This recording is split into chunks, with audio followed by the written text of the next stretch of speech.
우리가 세상을 살면서 알게 된 사실이 있습니다. 그것이 무엇이냐? 사람은 참 안 변한다라는 것입니다. 사람의 성품 참 안 변합니다. 사람의 악한 습관들, 잘못된 버릇들 참 안 고쳐집니다. 사람 참 안 변합니다.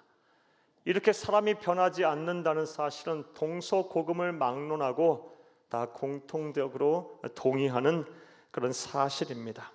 먼저 기원전 6세기 고대 그리스의 철학자였던 클레이토스라는 분이 계십니다. 이분이 자신이 쓴 책인 스토바이오스라는 책에 다음 같은 명언을 남겼습니다. 성격은 곧 운명이다. 얼마나 성격이 안 고쳐지면 운명이라고까지 표현을 했겠습니까? 또 오늘날 존경받는 교육공학자이자 사회운동가인 미국의 파커 제이 파머라는 분 계십니다.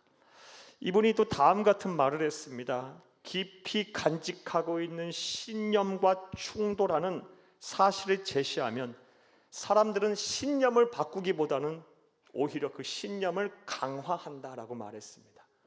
내가 한번 마음에 다짐한 신념 안 바꾼다라는 것입니다. 마음속으로 생각하고 있는 생각들 쉽게 안 변한다라는 말씀이에요. 나아가서 우리 속담에도 그런 말이 있습니다. 3살 버릇 여든 갑니다. 안 고쳐져요. 안 변합니다. 사람 변한 것 같아도 웬만해서 잘 안 변합니다. 실제로 참 어려서 좀 거친 삶을 산 사람, 또 그런 성품을 가지신 분들은요, 혈기 부리시는 분들은 연세가 드셔서도 크게 다르지 않아요. 또 어려서 우유부단한 삶을 사시는 분들은 연세가 드셔도 그러하고요. 시간 약속 잘 안 지키시는 분들은 언제 어디서 가든 항상 그렇게 하세요.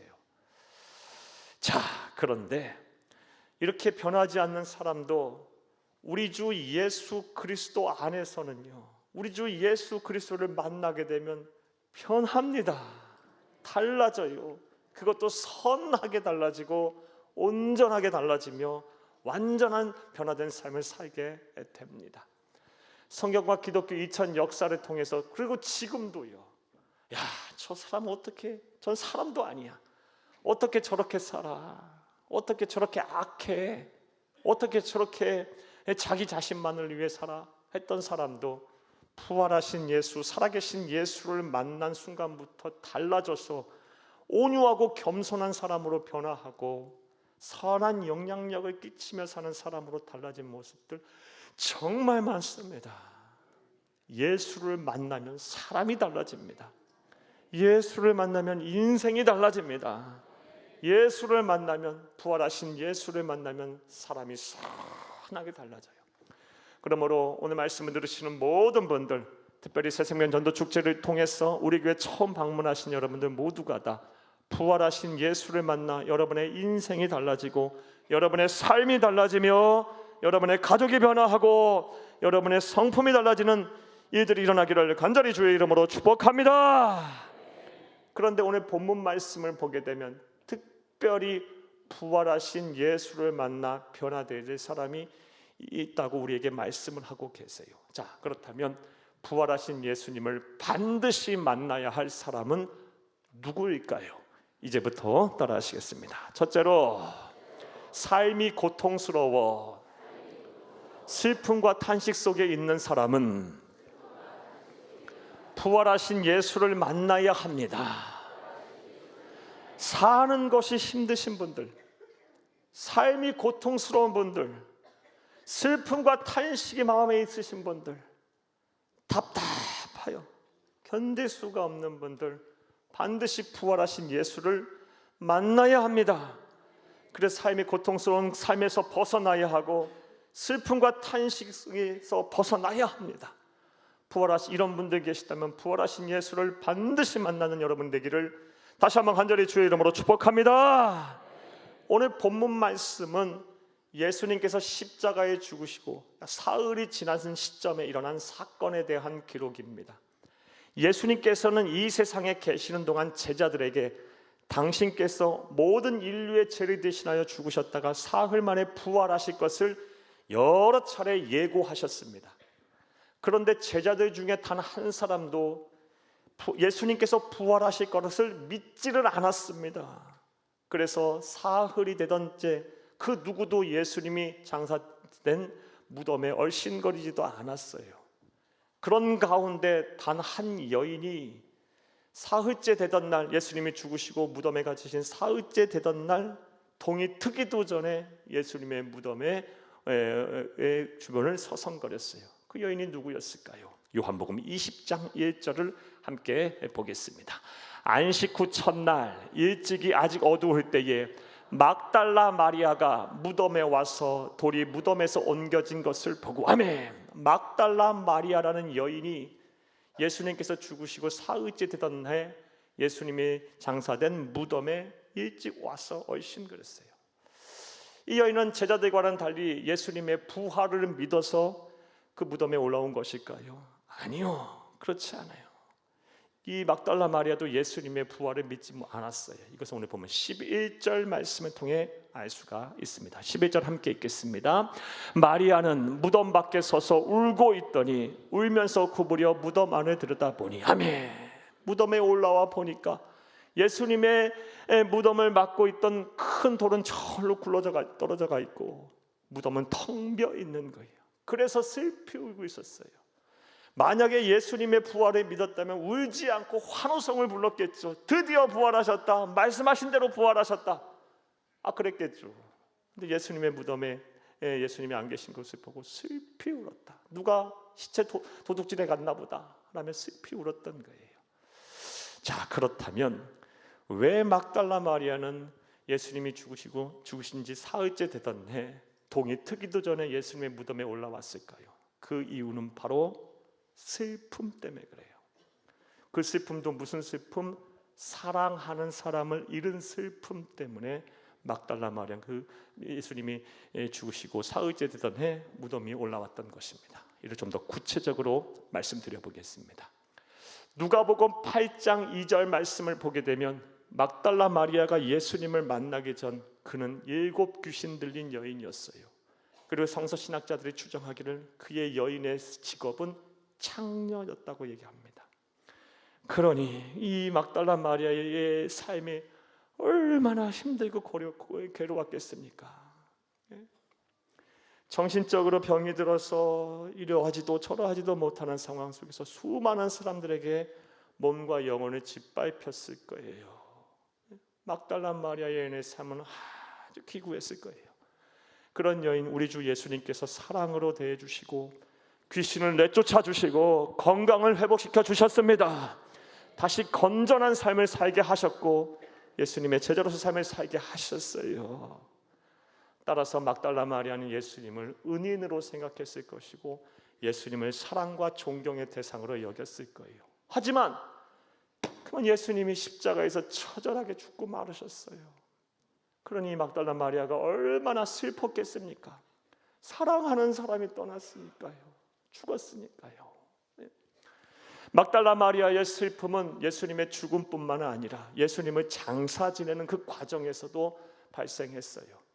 예수님이 십자가에서 죽으신 시각은 안식일을 앞둔 몇 시간 전이었어요. 그리고 당시 율법에는 안식일날 일하면 안 돼요. 따라서 막 서둘러서 아리마대 요셉과 니고데모 그리고 여인들이 예수님의 시체를 받아다가 막 대충 염하고 그냥 무덤 속에 집어넣었던 거예요. 안식일날 일하면 안 되니까요. 법으로 걸리니까요. 그러니 이 막달라 마리아가 얼마나 또 슬펐겠어요. 사랑하는 예수님 십자가에 죽으셨는데 제대로 장사도 치르지 못한 채 그냥 무덤 속에 집어넣었으니, 그래서 뜬 눈으로 밤을 새다가 안식 후 첫날, 안식일이 지난 그 다음 날 새벽에 동이 트기도 전에 내가 나라도 올라가서 예수님 무덤에 가서 예수님 다시 향을 바르고 다시 세마포를 입히고 장사 지내야 되겠다는 생각으로 무덤에 올라온 것입니다. 자, 그런데 놀라운 일이 일어났어요.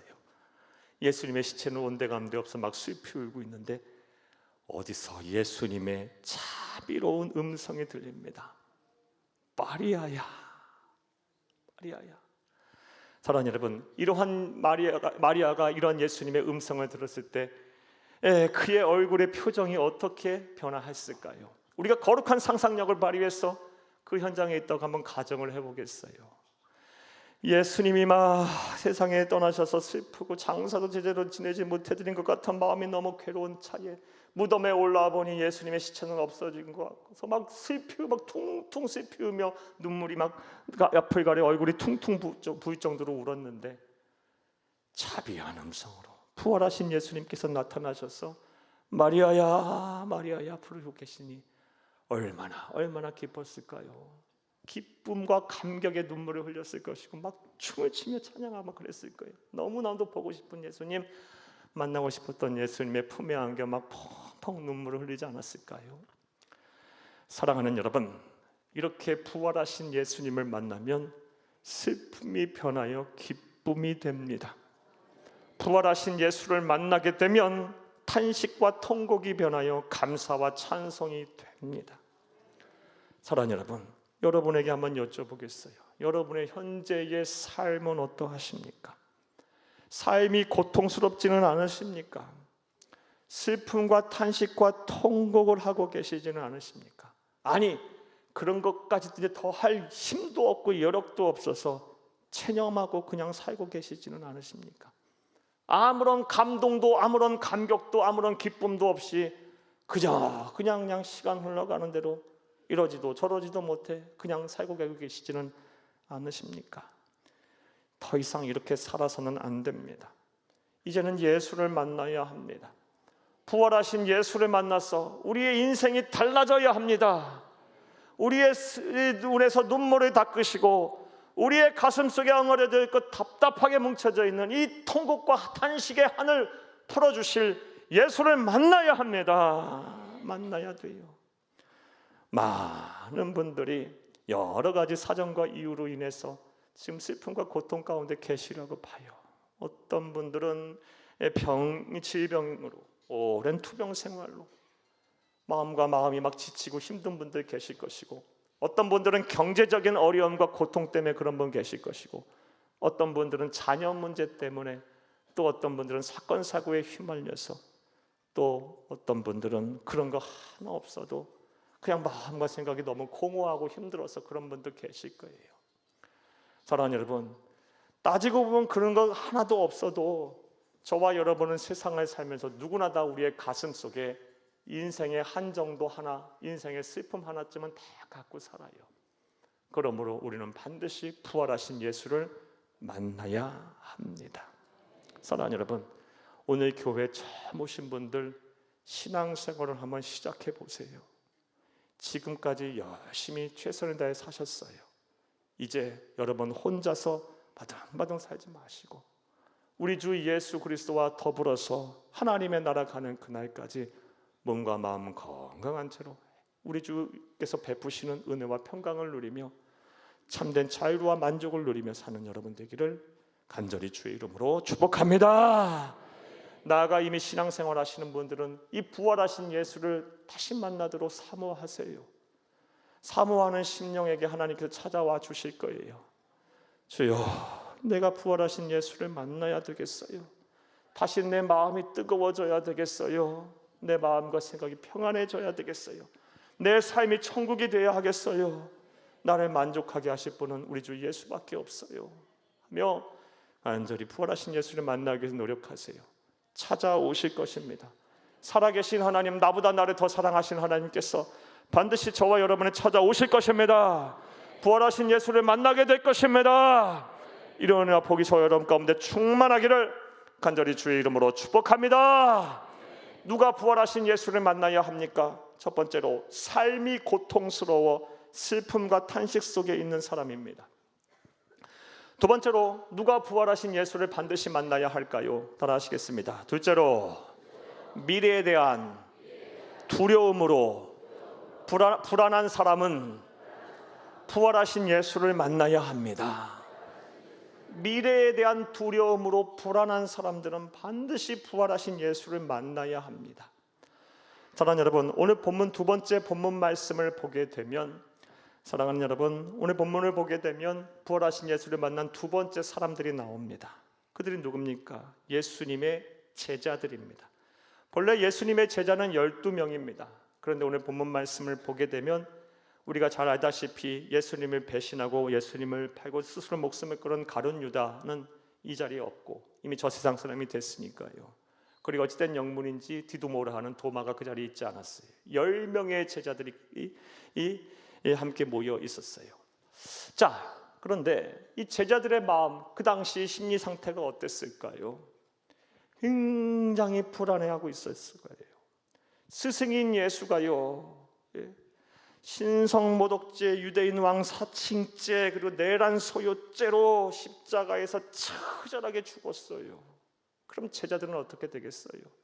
스승이 그렇게 됐으니 제자들 또한 반드시 그렇게 잡혀 죽게 될 것이라는 미래에 대한 불안과 두려움으로 인해서 꽁꽁 문을 걸어 잠근 채 숨어 있었어요.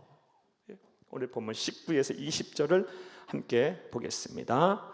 19절에서 20절입니다. 이날 곧 안식 후 첫날 저녁 때에 제자들이 유대인들을 두려워하여 모인 곳에 문들을 닫았더니 예수께서 오사 가운데 서서 이르시되 너희에게 평강이 있을지어다. 이 말씀을 하시고 손과 옆구리를 보이시니 제자들이 주를 보고 기뻐하더라. 아멘.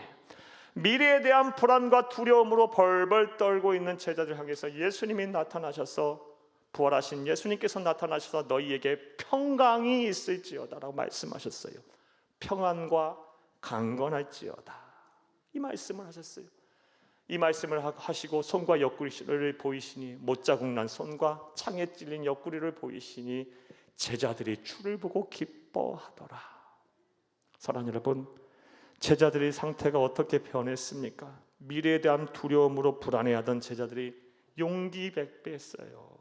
다시 살아갈 힘을 얻었어요. 살아갈 힘 정도가 아니라 확신을 갖게 됐어요.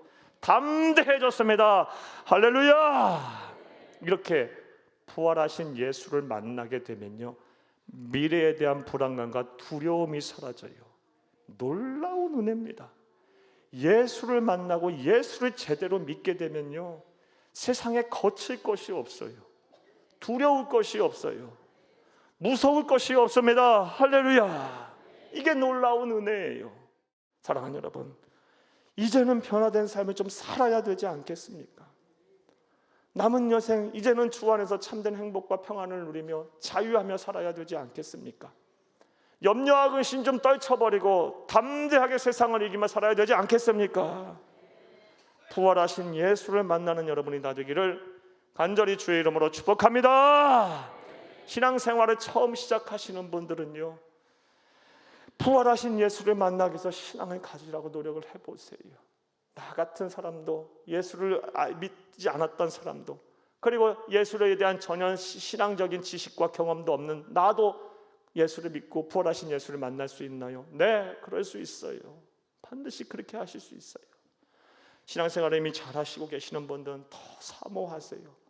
언제 어느 때든 부활하신 예수님과 동행하며 살도록, 내 안에 내주에 계시는 예수의 영인 성령님과 함께하도록, 그 영과 함께함으로 내 마음과 생각, 내 삶의 지경이 천국이 되도록 늘 사모하는 심령을 갖고 사세요. 반드시 찾아오셔서 미래에 대한 불안과 두려움을 떨쳐버리게 하실 거예요. 하나님이 주신 이 아름다운 세상에서 참된 자유와 만족과 평안을 누리며 살게 하실 것입니다. 이런 은혜와 복이 여러분 가운데 충만하기를 간절히 주의 이름으로 축복합니다. 세 번째로, 부활하신 예수를 반드시 만나야 될 사람은 어떤 사람일까요? 따라 하시겠습니다. 셋째로, 불신과 의심으로 예수를 믿어야 할 이유를 찾지 못한 사람은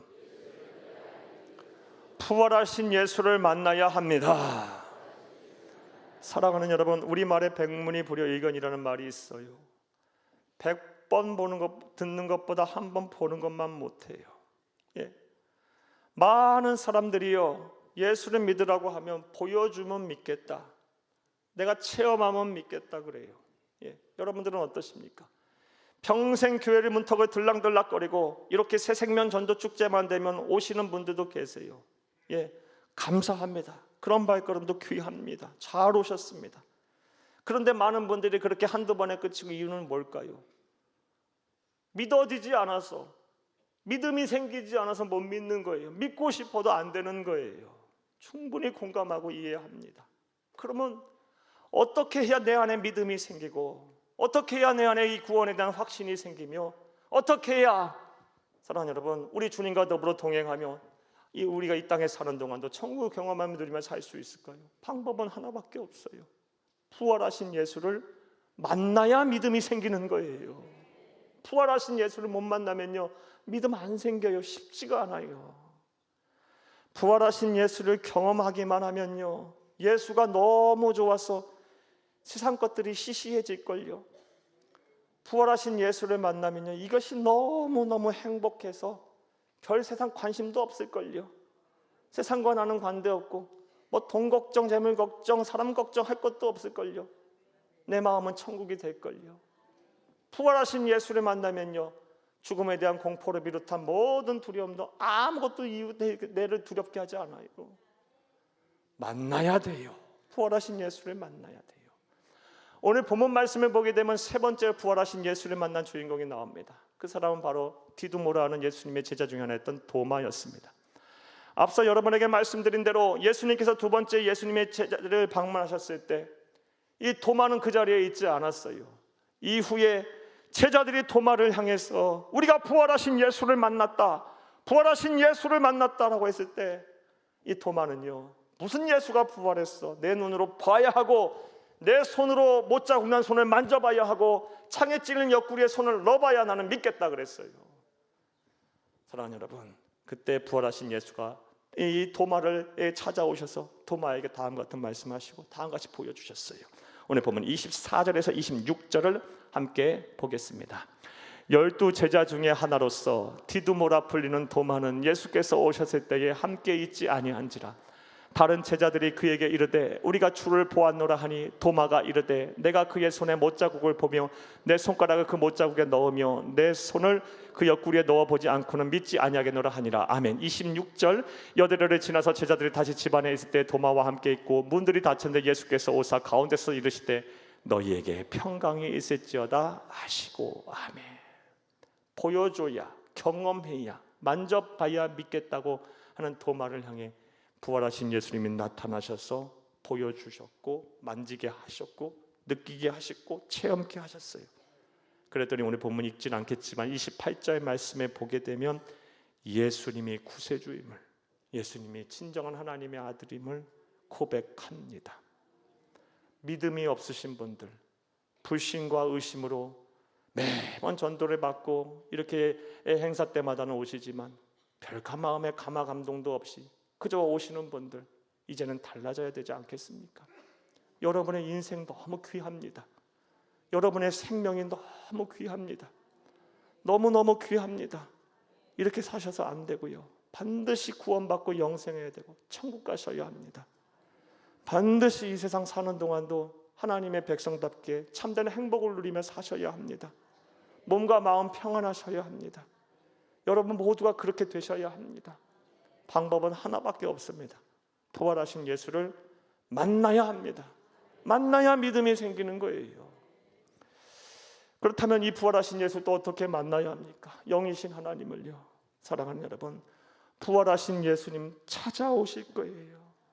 여러분이 신앙생활을 시작해 보세요. 믿음을 가지고 간절히 사모하는 마음으로 하나님의 전에 나와 예배하고 말씀을 듣고 기도하고 교제하고 신앙생활을 가진 가운데 하나님께서 푸른든 여러분에게 찾아오셔서 여러분을 만나 주실 거예요.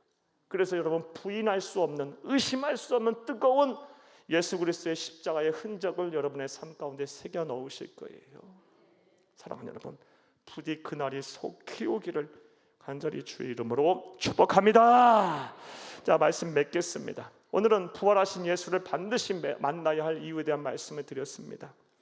삶이 고통스러우신 분들, 슬픔과 탄식 속에 계시는 분들, 마음이 막 답답해서 어쩔 수가 없으시는 분들, 어찌할 바를 몰라 계시는 분들, 방법은 하나밖에 없어요. 부활하신 예수를 만나야 돼요. 나를 설계하시고 창조하신 창조주께 치료를 받아야 돼요. 미래에 대한 두려움과 불안에 떨고 계신 분들, 염려와 근심에서 벗어나고 계시지 못하시는 분들, 전지전능하신 하나님, 그 하나님이 나와 함께 하신다는 이 동행의 기쁨, 확신의 기쁨을 누리며 이 세상 사는 동안 참된 자유와 만족과 평안을 누리시기를 바랍니다. 나아가 부심과 의심으로 예수를 믿으려 이유를 찾지 못하시는 분들, 부활하신 예수를 만나고 변치 않는, 흔들리지 않는 믿음을 소유하시기를 간절히 바랍니다. 부디 말씀을 들으시는 모든 분들에게 이러한 은혜가 충만하기를 간절히 주의 이름으로 축복합니다. 축복합니다.